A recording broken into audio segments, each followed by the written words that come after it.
Okay, so let's look at Henry Akin's solution to the fully locked triangle. This looks like a stack, it's not a stack. Okay, just sit up, bro. So Ryan has this big bone at the bottom of his neck. Everyone has it. I think it's called C7 or C9. It's a vertebrae. I'm going to put all my weight on that bone, which is going to make him very, very uncomfortable. So let's just say we were playing the game and he jumps into the triangle trap. Okay.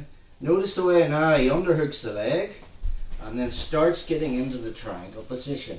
Perfect. Finish. 1. Yeah, no, keep stay there.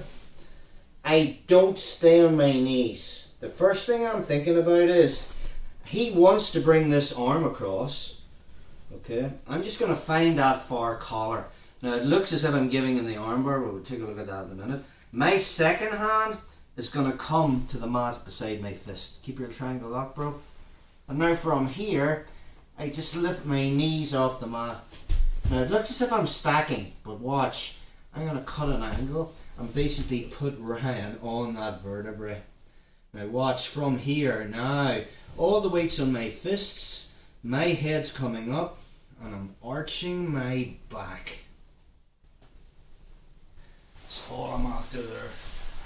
And he gets this sudden urge to release. Now it's not a stack. Anyone that's been stacked, there's a lot of pressure on your back.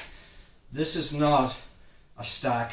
We're putting pressure on his neck and he's going to be getting this sudden urge to let go. So I do two things there. I don't stay on my knees and I cut an angle so I'm perpendicular to him. We don't want to be doing this parallel to him. So there's really two ways of people finish the triangle. Let's just say he's in the triangle trap and he's worked on getting this arm across. Now sometimes people won't do the underhook, they'll just do it the old fashioned way where they'll grab my head with both hands and then they'll lock the triangle and they'll finish it and they'll pull down on my head from there. If that's the case, my hand's going to find that collar. I'm not going to stang around as he's pulling on my head. I walk up and now I just jump to my feet. I'm not staying square with him. If he keeps pulling here, there's a very good chance he'll still get it. I'm going to start cutting an angle. This other hand just comes to the mat. And now I walk perpendicular to Ryan. Okay? Now I'm getting all the weight on that vertebrae. And then I just start looking up and driving. And now I'm out.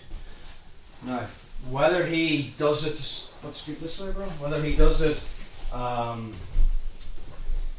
the Danaher way, getting perpendicular, that means he's already there. I don't actually need to cut an angle.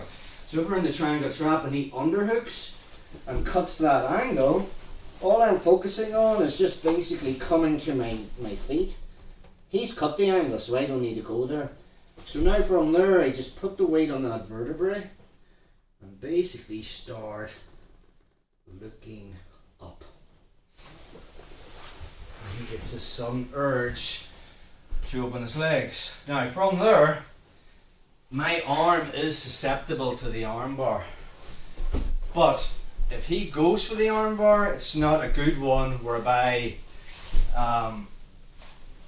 his legs under here, it's actually two legs over my head.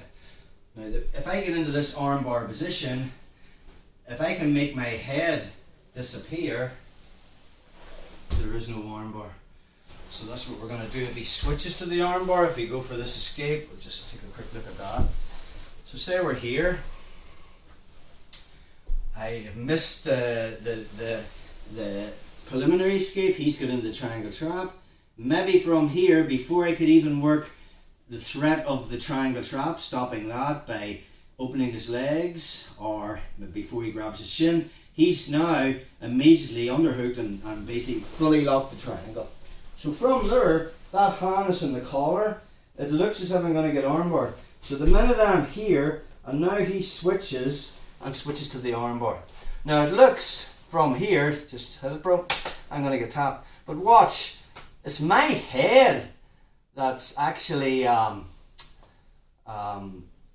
giving him the armbar because that's what he's connected to. He's got his armbar with the connection of my head to his leg. So watch, if I'm here at your armbar now, bro, I just look up and over my shoulder and my head disappears.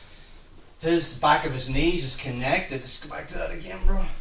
So if we're here and maybe he was in the triangle position, my feet are up, and now he switches to the armbar. The minute he switches to the armbar, I look over my right shoulder and my chest is coming up, and I just smear his legs off, and then I've got top position. So that is the Henry Akin's dealing with a fully locked triangle.